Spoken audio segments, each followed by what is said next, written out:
What is going on, everybody? Welcome back to the Phaithful Phanatics podcast. I'm your host, Dylan Davis, joined today by my two co-hosts, George Ryder. You can follow him on Twitter @_George Ryder, and my man Snap @NotSizmansky. Wrong way. There you go. Yep, there you go. On today's episode of the Phaithful Phanatics, we will be discussing this team in red right here. Woo! They are no longer in the basement of the Big Four currently in Philadelphia sports. Happy Pitchers and Catchers Day, everyone. And then we will be jumping right into the team behind me on this wall, your first place Philadelphia 76ers, who have dropped 3 straight and look to get right tonight with a win at home against the Houston Rockets, who are battling some injuries. Are they off the West Coast now? Yes. Yes, they are. Thank God. Thank God. Yes, they are. They are back home tonight against Houston, and then I believe 2 days they're home against Chicago, and then they're in Florida against Toronto twice, and then I forget what's after that. I believe there's 8 games left until the All-Star break. So last night was the last night of All-Star voting, so hopefully everyone got their votes in. If Doc Rivers is the head coach of the Eastern Conference All-Star team, that should bode well for at least one of Ben Simmons and Tobias Harris, but we'll see. First, let's start with the Philadelphia Phillies, the team in red. George, I'll throw it to you because the Phillies made another minor league deal signing today with reliever Tony Watson. They've added multiple pieces to this bullpen. They've added 2 arms that can go at the back end of their starting 5 rotation. They re-signed JT Realmuto and Didi Gregorius, as we talked about. They've brought back Bamboo Brad. George. Thank God. I've been preaching that. I missed him so much. I didn't want to get rid of him at first. It's just awesome to have him back. It is. So let's talk for the time being. Let's talk pitchers and catchers. Not necessarily catchers, but you get my drift. We know what we're rocking with. Yeah, you catch my drift with the pitching staff. So I want to talk a little bit starting 5, and I want to talk a little bit bullpen, because when I look at this starting 5, you have your 2 locks at the top with Nola and Wheeler, right? But then after that, there's a lot of unknown. And no, I will not do myself the disservice of including Vinny V in that conversation for you, George. He is not in the conversation to make one of the final 3 rotation pieces. I'm not doing that, okay? So when I look at the 3 through 5 holes on this rotation, I see Zach Eflin, Spencer Howard, Matt Moore, and Chase Anderson, the 2 new signings for the Philadelphia Phillies. Where do you see this playing out? Because coming into the year, I'm like, okay, you have Nola and Wheeler, and then you have Spencer Howard. I was drawing a blank for a second, and that's a lock. Well, I've heard rumblings this offseason that maybe like with the signings, they can send him back down to get more work in. And then Joe Girardi comes out today. And obviously he's not just going to announce his starters, but he says that Spencer Howard is in a competition to make the rotation, and we're going to see what he's got. So you got 3 spots, essentially. You got 4 pitchers, George. What do you want to see? And also, what do you just expect to play out? I don't see a scenario where Spencer Howard doesn't make the starting rotation. Like, I don't understand trying to send him back to get more work. The man's 24 years old now, right? We saw him last year. He didn't look terrible, and we know what he is. Like, we know he has stuff. We know he has the velocity. He has the movement. He has everything that you want in a pitching prospect. I think Vinny V enters the bullpen. I think you end up having, besides Nola and Wheeler, I think the bottom end is going to be Eflin, Howard, and I want Matt Moore. Like, that's just me. I don't want Vinny as their number 5. I don't think Chase Anderson's better than Matt Moore. I think Matt Moore is the best option you have. And Matt Moore last year overseas, like in Japan where he played, the amount of innings that he threw, it would have been the most innings in all of MLB last year. So he's going to give you innings. He's a workhorse. He's a guy that's going to provide you innings and hopefully effective innings. And Vinny V, I think we know that he doesn't really do that much. So I want Matt Moore as a number 5, and I don't see any case scenario where Spencer Howard somehow just loses a starting position in the rotation and he gets sent down because he's not going to the bullpen. That's not going to happen. So, not to cut you off, but I want to ask you this question going off of it. So when you look at Moore and Anderson, whoever does win that job, let's say you're right, and Howard and Eflin are 3-4, whatever you want to call it, and Anderson and Moore battle out for 5 more wins. Is Anderson sent back down to get work and he's there if an injury pops up or someone's underperforming? Is Anderson sent to the bullpen as a long reliever to chew up innings? What do you for, or vice versa? Is if Anderson wins, is Moore sent down or is Moore put in the bullpen? See, that's a good question because Chase Anderson and Matt Moore are both guys that when they did have stints in the bullpen, they weren't effective. Like they weren't good bullpen pieces. But I think Chase Anderson enters the bullpen, especially because we could definitely still use depth, even though we have been bolstering it and we have been getting guys in there and signing names. Like today we got Tony Watson, like Kevin just commented, which is a great piece to add on a 1-year, $3 million deal. I see him making the bullpen with ease, hopefully. I don't think he's going to go to the minor leagues, especially when he's going to get $3 million to make the roster. I think that's pretty much saying a lot. He's going to make it. The last, like Corey Simon tweeted, he was saying Tony Watson has 2.65 ERA, 1.07 WHIP since 2013. He's a workhorse. He averages 70 appearances per year. That's the last 6 years. So, there's a chance that that's just a great signing for us. So, what you're telling me is the Tony Watson signing is better than anything the Phillies had in their pen last year. Yeah, it's probably the second best signing besides Archie Bradley. It's probably the best. Even over Jose Alvarez? Oh, yeah. I mean, it's tough because Alvarez still has those shoulder issues. And you don't really know. So I think Alvarez is better, but Tony Watson's a huge piece to grab for the bullpen. Okay. And what do you think of the second part of Kevin's comment? Because he's told me this a lot over the last 2 days. Jeff Mathis, the Phillies have signed him. Yeah, I don't know a lot about Jeff Mathis, but apparently it's a good signing. It's some guy. It's a guy to get. It's a guy to have. It's another name, which it seems like the direction the Phillies are going, getting names in here. Dombrowski's been doing his job, which is awesome to see. Win now mode, hopefully. Yeah. All right. Snap, anything you want to throw out about the rotation before we get to the bullpen? I completely agree with George with the fact that I love the signing of Matt Moore very much.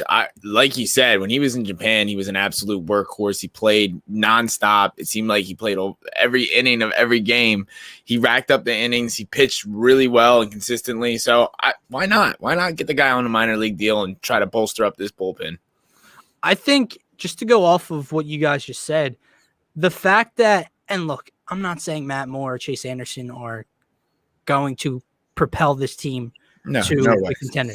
But with the issues we've seen with this staff and bullpen in the past, to have depth there a little bit to where you have a guy, let's say George is right, Matt Moore is your 5th starter.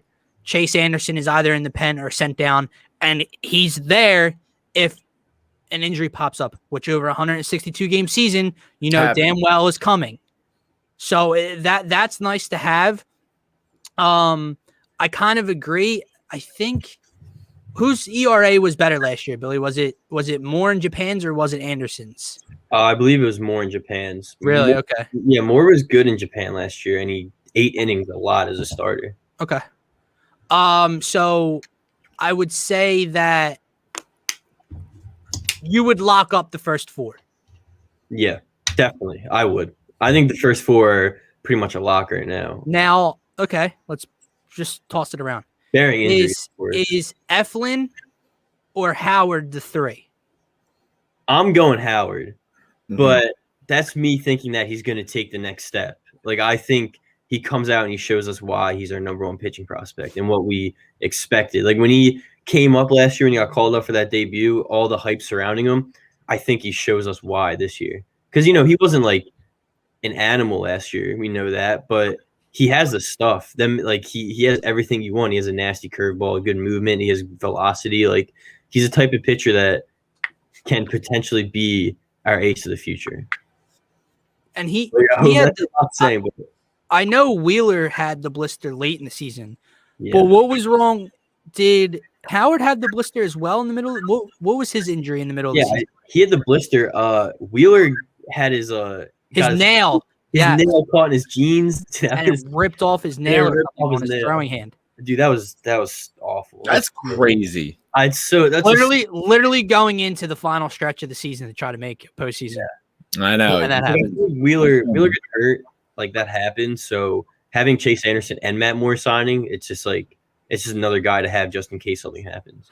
I like it, and I also saw yesterday before I went live on the Daily Dose, John Clark tweeted out that the Phillies are 4th or 5th. They're in the top 5 for payroll this season. So they're spending money, everybody, which, look, we'll see. I think the team would be better, though. Yeah.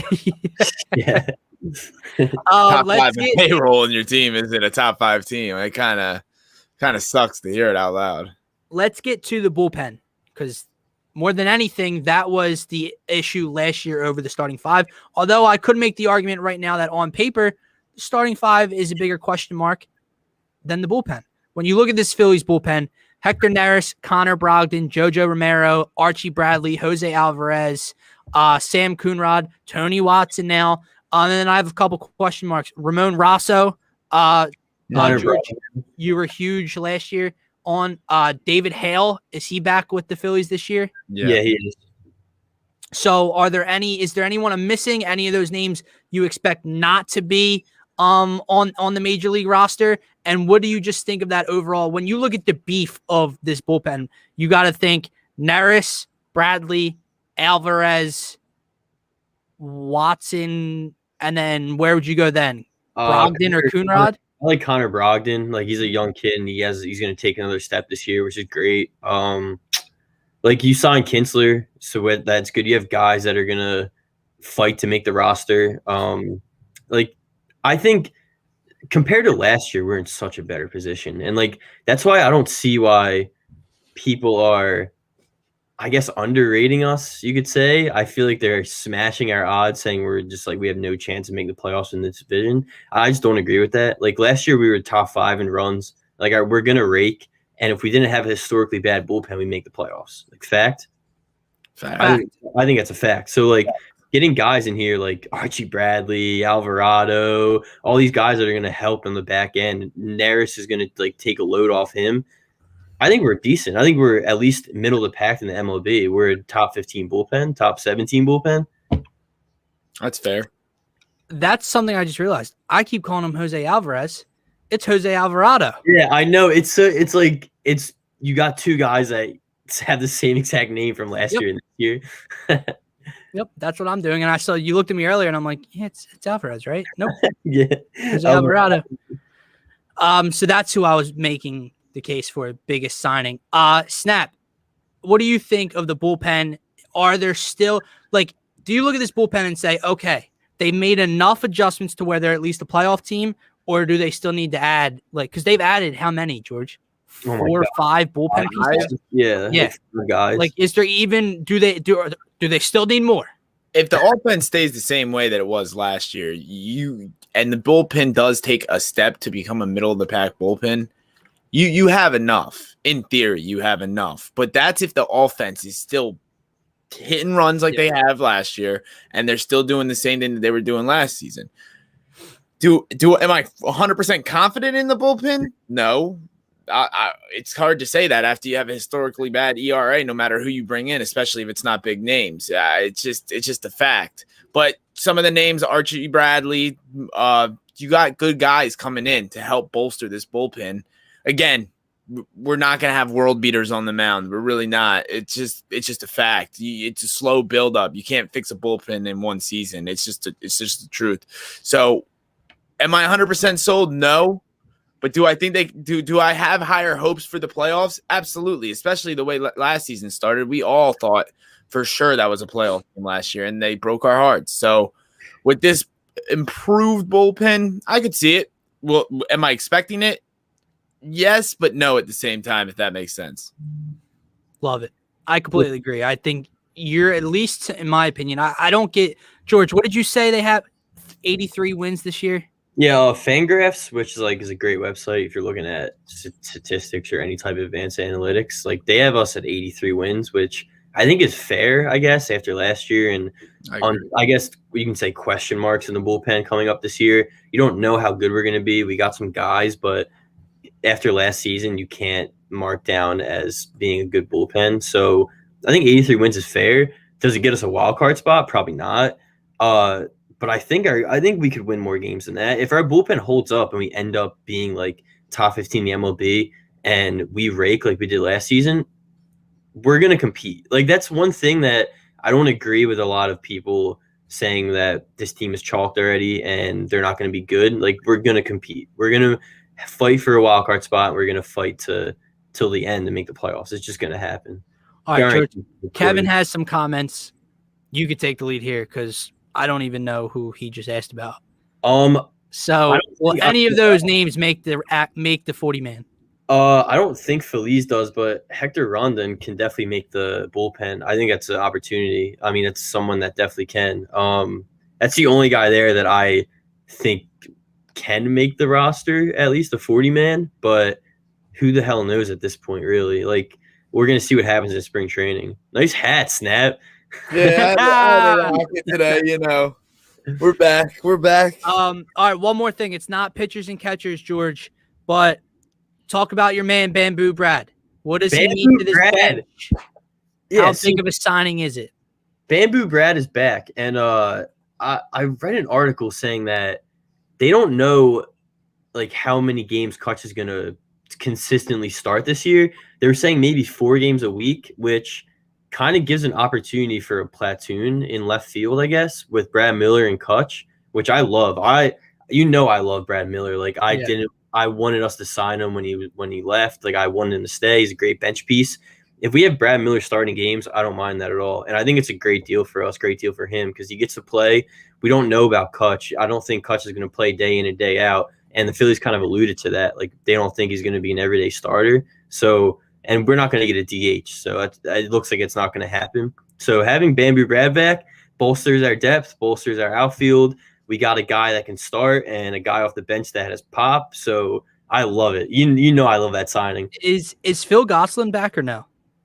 I think he is. I don't know how much he's gonna play. I mean, I was just thinking about. Remember that run he went on last year? Huge stretch, like huge stretch. But if Phil Gosselin's on the roster, he's not gonna consistently play. You know. Okay. All right. So that does it for our Phillies talk today. Obviously, we will continue to ramp up the Phillies talk as they get closer to the season. It's just good to have them back, and I can't wait to watch number 3 back in action because if there is a bright spot on MLB ranked Bryce Harper 22nd best player in the MLB. So it's a tough day to be a Bryce Harper's overpaid and overrated fan. Tough day to be that guy. Shout out Bryce Harper. Shout out MLB for recognizing greatness and sprinkle a little MVP bet on Bryce Harper because why not? Yeah, especially if this team makes the playoffs or gets hot above expectations. Oh, Kevin, Phil Gosselin's with the Angels. Damn. Ball out, Phil. The goose is loose. Out. The goose is loose in Los Angeles. Mike Trout's the second best player in the Angels now. It's wild. All right, let's get into the team that has the talk of the town. Well, actually, the team to my right has the talk of the town for a lot of places, but we're going to keep it positive here on the Phaithful Phanatics, and we're going to talk about your first place Philadelphia 76ers. They've dropped their last 3 games. They went 1-3 on the West Coast trip after beating Sacramento on the first game of that stand. They fall to 18-10, but they're still up a game in the Eastern Conference in first place. So I've spent the last 3 days talking about it, so I'll throw this to you guys, and then I'll chime in with some of my comments. How are you guys feeling after the 3 losses? Because just to let you know, if you don't know, I wasn't as mad as I normally am after losses like that. You played 3 really good West Coast teams without Shake Milton. You've seen how bad the bench is, and then you didn't have Joel Embiid, the MVP of the league, last game against Houston. And the way they fought against Utah, the way Ben Simmons played over the stretch of these last 3 games, especially the last one against Utah, was incredible. Tobias Harris was incredible against Utah. And so there's negatives to be highlighted, and there's positives. 2 of the negatives I'll throw your guys' way. 3-point disparity differential between us and our opponents lately, and the bench play. Snap, I'll throw it to you. How are you feeling after the 3 losses? Positives, negatives? Are you upset, or do you think they're going to right the ship tonight? Let's start with the positives here. The first positive is this team does still play hard, and they're in every game. That's one of the big things we took away from definitely this West Coast trip, especially with the Portland game. Even though we lost that game, the Portland and the Jazz game, you can't stop a player at the top. It just tells you that better offense always beats good defense. It just happens sometimes. Any given night, a guy can step up and just take you out of a game. Jordan Clarkson did it. Carmelo Anthony did it. So the team still played good defensively. They're still competing. It's not like these were blowouts. The Suns game got away from us at points, it happens. They're a very good team. Just wanted to say that. So you guys know. You hear that, George? Do you hear that? I didn't say Yes, you did. I'm getting the clip. I'm sending it to Snap tonight, and we're going to make something out of this. I would love to hear it. Anyway, let me know. I can't wait for Gint to be the guy that says it. I'm just like, I can't wait. Now let's jump into, and another positive you can take away is that Ben Simmons is, I don't care what the NBA thinks right now. According to NBA's newest rankings of Defensive Player of the Year candidates, Rudy Gobert is number 1. I don't think you can even say that anymore. I really don't. Even guys that are huge Celtics fans like Bill Simmons are literally going on national media and just talking about how great Ben Simmons is. The man in a 3-week span goes from guarding LeBron to Damian Lillard. Damian Lillard's one of the best offensive ISO players in the league, and Ben Simmons was giving him absolute fits. It was absolutely insane to watch. But now going into the negatives. With the negatives of this team that we noticed, 3-point shooting, obviously a big one. The fact that us and the Jazz had the same 3-point percentage shooting wise, basically, but we only had 5 made threes and they had 15? Huge thing that needs to turn around. It shows you that this team, like I said last week, still needs to hit the buyout market and the trade market hard. You need another piece. Another thing, speaking of the trade and buyout market, the bench is not good enough. It is not good enough. In the beginning of the season, it seemed like it. It is not. The fact that Shake Milton has missed these games and they have fallen back this much with their bench production is absolutely crazy. They just don't look like a good offensive or defensive team when that bench is on the floor. And you're noticing that they're trying to adjust for that. They're keeping Tobias out there longer with the bench unit. They're keeping Ben out there longer with the bench unit because they just need that help. So the fact that Shake is hurt just kind of opened up this problem more. It kind of showed how desperate they are right now to bolster their bench. And it's Daryl Morey, though.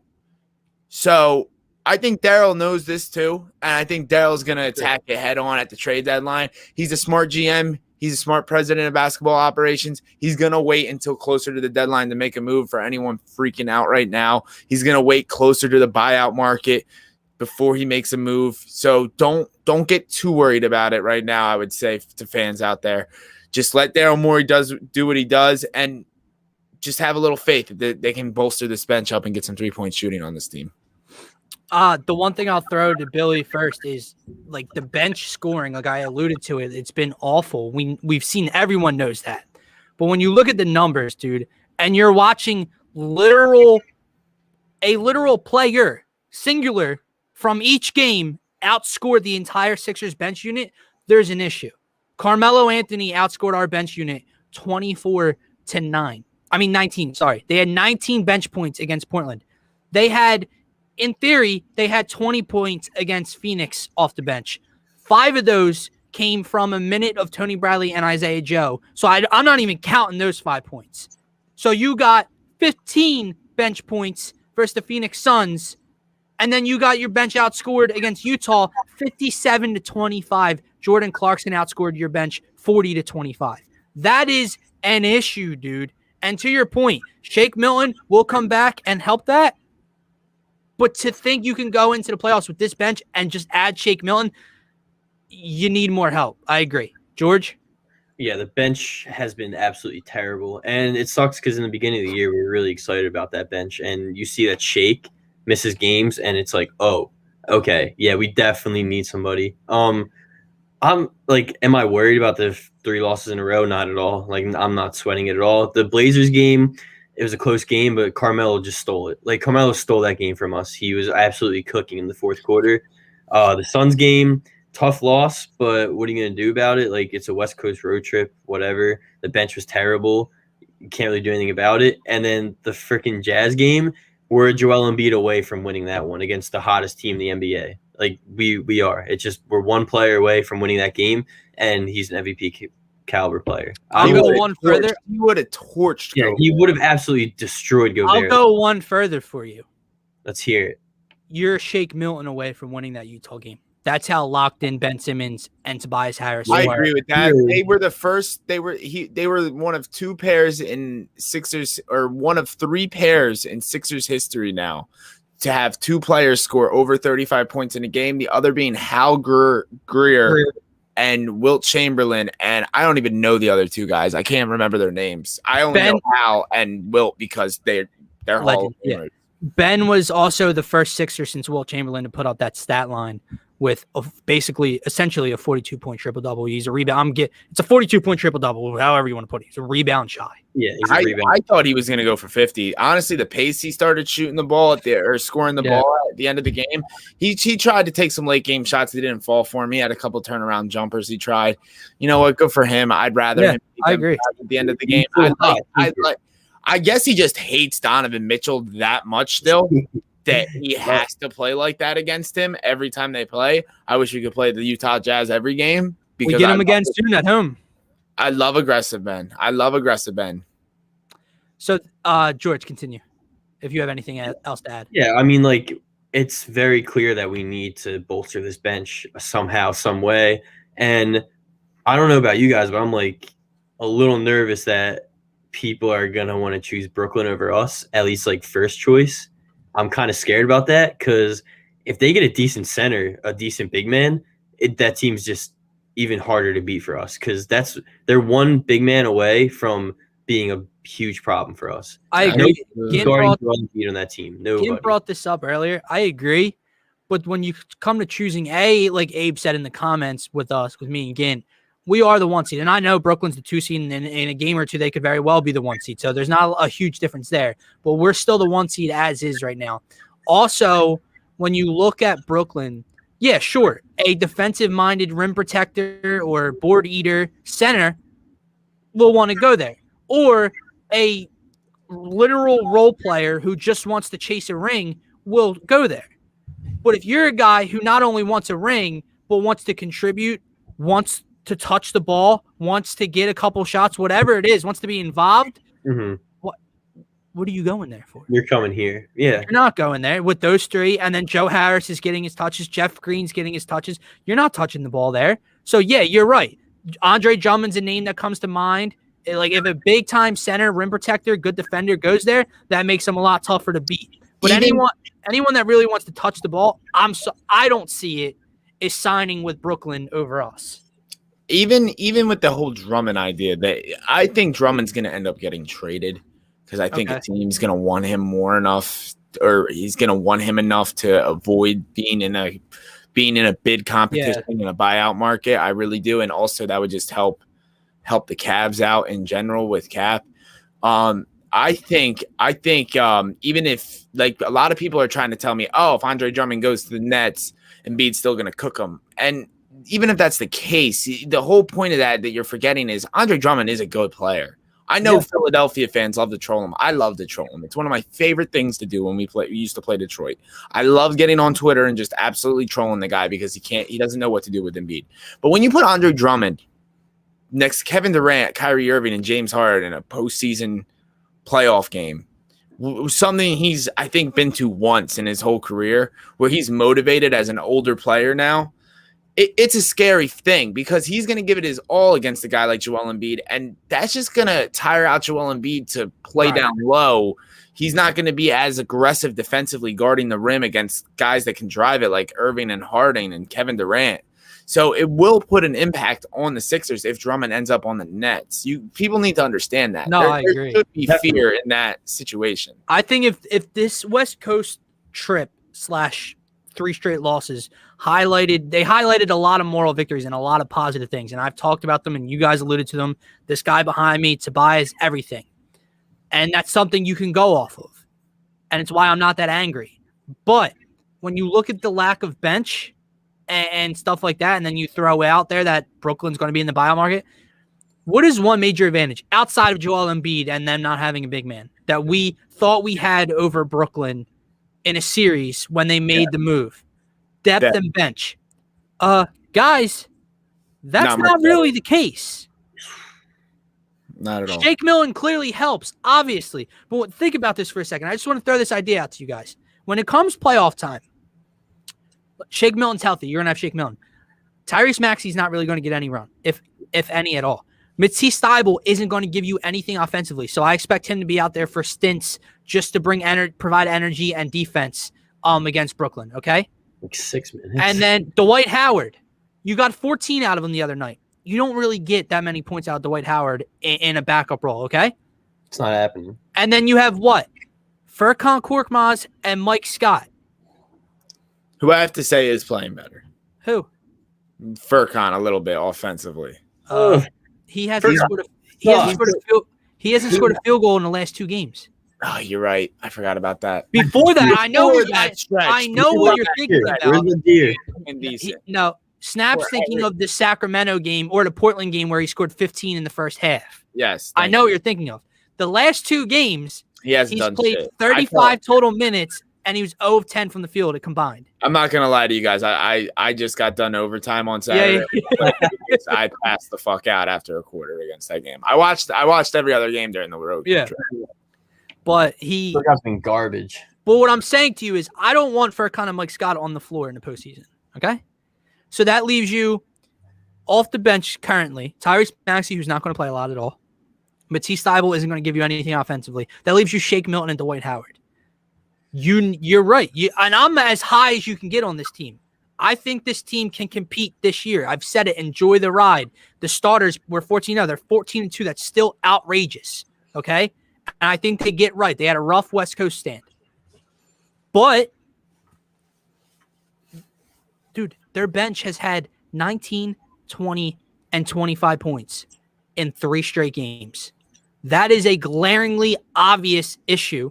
The other issue on the West Coast stand, the 3-point differential between us and the opposing team. Utah made almost as many as the Sixers took the other night.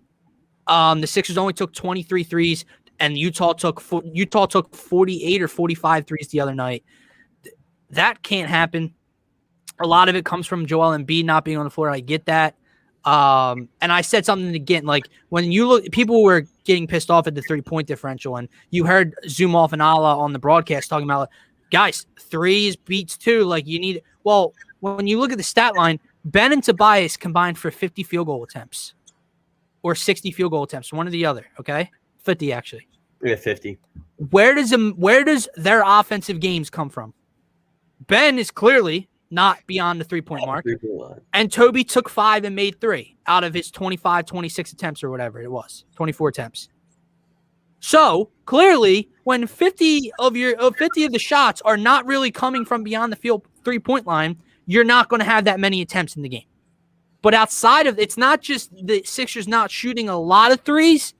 It's the fact that over the last 4 or so games, the Sixers have given up. And I'm not talking about attempts, obviously. I'm talking about 3-pointers made 17, 18, 14, and like 11 or whatever the number is. That's an issue going forward. How can the Sixers start to run good 3-point shooting teams off the 3-point line, etc.? That's something that the West Coast trip highlighted, and we'll see how they can fix that issue. Do you guys want to move on to tonight's matchup versus the Rockets? Let's do it. Yeah, we can do that because there's a guy that I want on that team right now. So, yeah. PJ Tucker? Absolutely. I absolutely take PJ Tucker. He is a game time decision. So, the Rockets come to town tonight, 7:30 on ESPN. No Christian Wood still, no Dante Exum. And then PJ Tucker, Eric Gordon, and Victor Oladipo are game time decisions tonight for the Rockets. Shake Milton is out for the Sixers, while Joel Embiid is probable. He's going to play tonight. Maybe. They said he was going to play last game, too. Yeah. George, I'll throw this one to you first and then Snap. Do you have any keys to the game? I have a few predictions, so on and so forth. Just talk a little bit about tonight's matchup. God, like, I don't want to say this is like a must win, but we have to win this game, especially coming off a 3-game losing streak and coming back to Philly against a depleted Rockets team who statistically is really not good. I listened to the end of Daily Dose Dill and like bottom 20 in like every category. Like, and now you're missing Christian Wood. You're probably going to miss possibly Oladipo, Gordon, PJ Tucker. There's no reason why we can't blow this team out. The biggest thing is just don't let them stay in the game. Like, just do not let them stay in the game. If you do that, there's going to be problems, especially with this bench that we have. If you control the game, control the pace, you keep a good lead the whole game, that's best case scenario. Like, you have to beat this team by double digits. This team isn't even close to how good the Sixers are. Like, coming off a 3-game losing streak, this is the type of team that you want to play. Like, this Houston Rockets team is the perfect bounce back game for us to catch momentum again, especially like losing 3 straight sucks. You're coming back to Philly. You're playing a Rockets team that just isn't good. Please just blow them out. Embiid's going to eat with Christian Wood out. It should be a fun game. I don't want to hype them up or anything, but we should destroy this team, right? All right. So now let me throw these numbers to you. Because these are 2 of my 3 keys to the game. So I looked up Houston statistically, offensively, and defensively before the game. They are not a bad defensive team. Now, obviously, with Wood out and if Oladipo's out, they're not deep at all. So the Sixers bench, that's one thing. The Sixers bench shouldn't really have an issue tonight versus the Rockets bench because their bench is not deep or good whatsoever, especially if Gordon and Tucker are out. But with that being said, they're a pretty good defensive team normally. However, the 2 categories they don't do well in, and they're like 26th and 27th in, are rebounds and offensive rebounds allowed. So that equals second chance opportunities for Joel Embiid, Dwight Howard, Tobias Harris, Ben Simmons, so on and so forth. That's one area. Can you control it? Can you dominate the glass, get them in foul trouble? The second, when you look at Houston offensively, guys, they are not a good offensive team. They are 24th or lower. 25th or lower in almost every statistical category in the league offensively. If you can lock this team up early and you funnel John Wall, if you run them off the 3-point line, funnel John Wall into Joel Embiid, his big body, this team doesn't spell a lot of issues for me. So I agree with George. I think it's a game you should win. And I'll go as far to say, you know me, I wasn't panicked after the 3 losses, these 3 straight losses. This is a game you need to win. And I'm saying that right now here on the Phaithful. You need to win this game. Snap? Yeah, it's kind of a panic game. I agree. Do I think that you go into a full panic if you lose this game? No. No, The media will, for sure. People will criticize this team more than ever because they would have blown 4 straight, and the 4th one coming from a really bad Rockets team. Not a really bad, but a bottom of the road. Not a good, yeah, bottom of the road Rockets team. But the Rockets are they compete, so I'll give them that. They have a lot to prove. Embiid should play very well tonight, hopefully, if he's playing. The one thing that scares me is if you have Dwight Howard versus DeMarcus Cousins, even if he's the shell of himself. I still think old-ass DeMarcus Cousins is better than old-ass Dwight Howard, so I'll give him that. But this team just needs to come out, play their game, run their sets, be suffocating on defense early and late game like they have been in a lot of these games.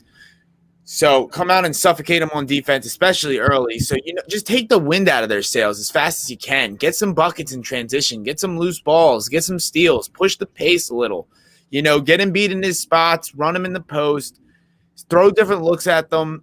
You got to do whatever you can to try to really rattle this team early to just try to take the soul out of them. You're back home. Get things right at home. The West Coast trips are always rough. 3 in a row, though, and you're back at home. I don't care if there's fans there or not. They know how to play at home, and use it as some motivation to get really under this Rockets team skin and just put it to them early. I want starters resting in the 4th tonight. Wow. Good old-fashioned load management tonight. That's the goal. Let's talk stars of the game, key pieces to this game. Snap, you just wrapped up, so I'll throw this to you first. Which player on the Philadelphia 76ers do you think dominates this game the most and puts Houston out early? It's going to be Embiid. I mean, Embiid. It's Embiid. Did he say both Embiid? I don't know what he said. What did you say, George? Wait, isn't it typically not like you can't pick Embiid start of the game or no? Is that not what we're doing? You can pick him tonight. Oh, okay, go for it. All right, yeah. Then Embiid. My second pick would have been Ben, but it's Embiid tonight. You need Embiid to go out there, and he just lost. They just lost to the Jazz. He didn't get to play against this almighty defensive power and Rudy Gobert. Fuck him.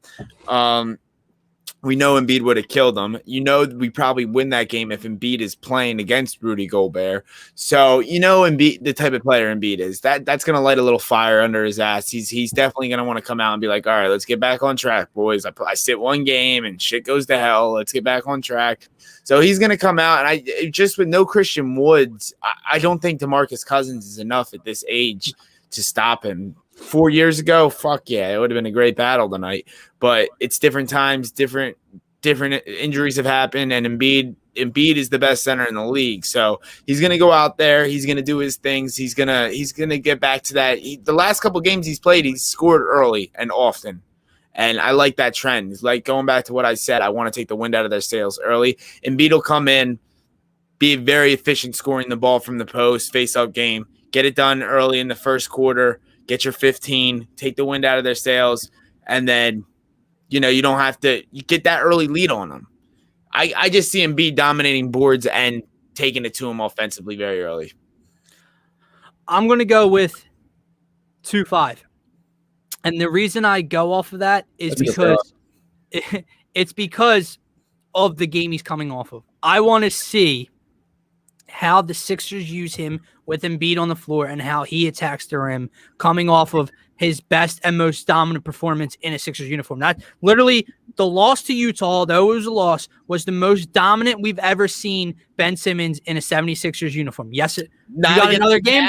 Not against the Cavs in 2018. I know the game you're talking about when he beat LeBron without Joel. Took the third seed from the Cavs. I'm aware.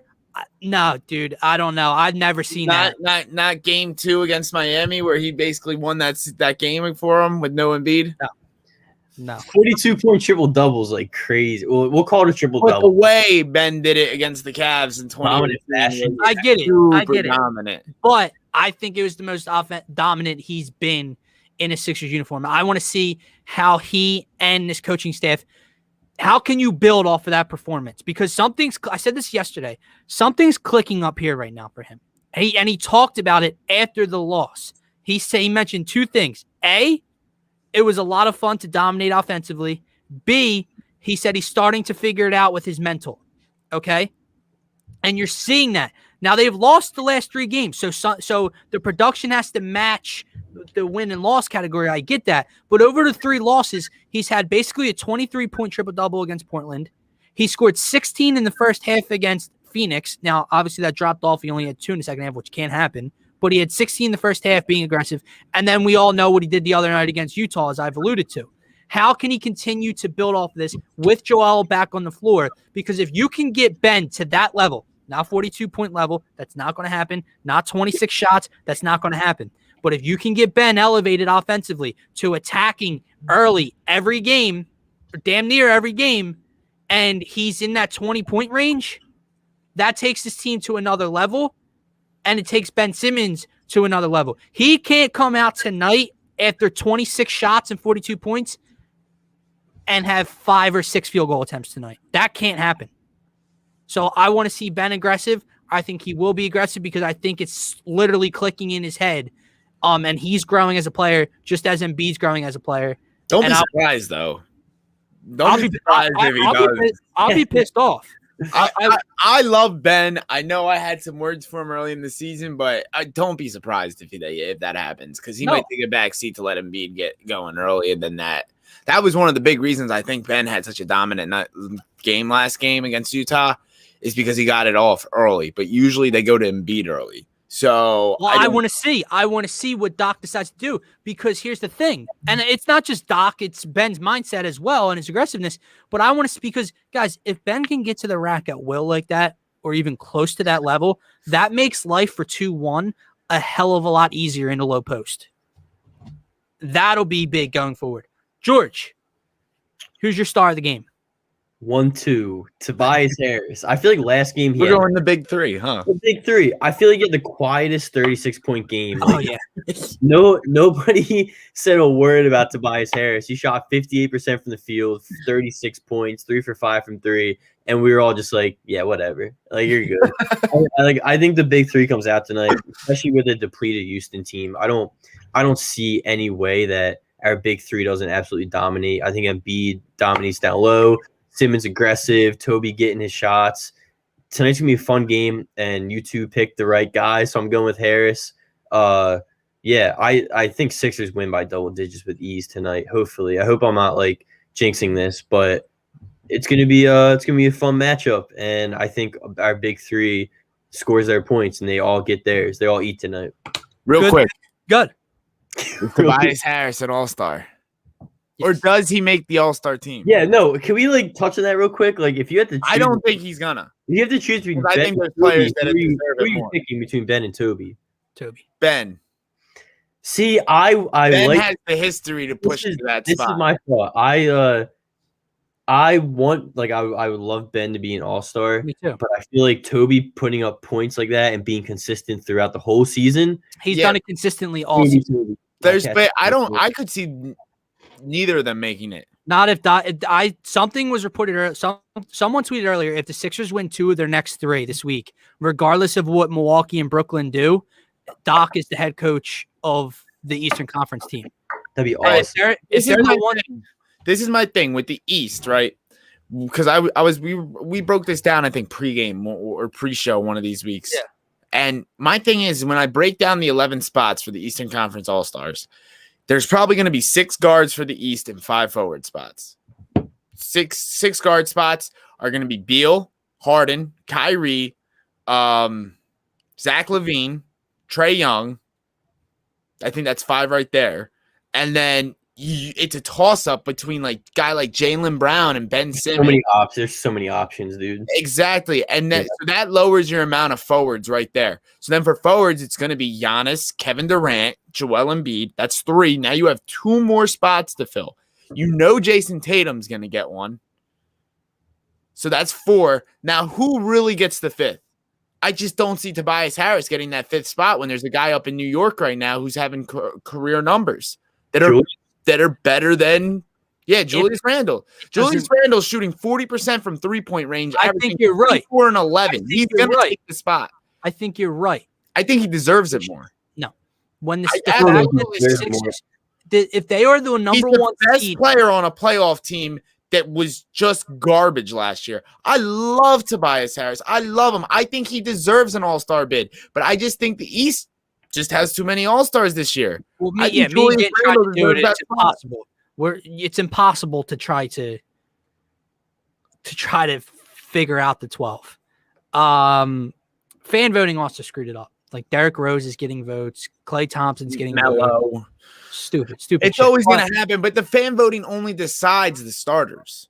Yeah, that's a fact too. Like the 1 year Zaza Pachulia was like top 5 in voting. They made sure they shut that down. The NBA knows when to shut down certain guys. Like they're not going to let guys like that get a spot. My whole opinion is there's 2 other guys besides Tobias Harris in the forward option that have a legitimate claim.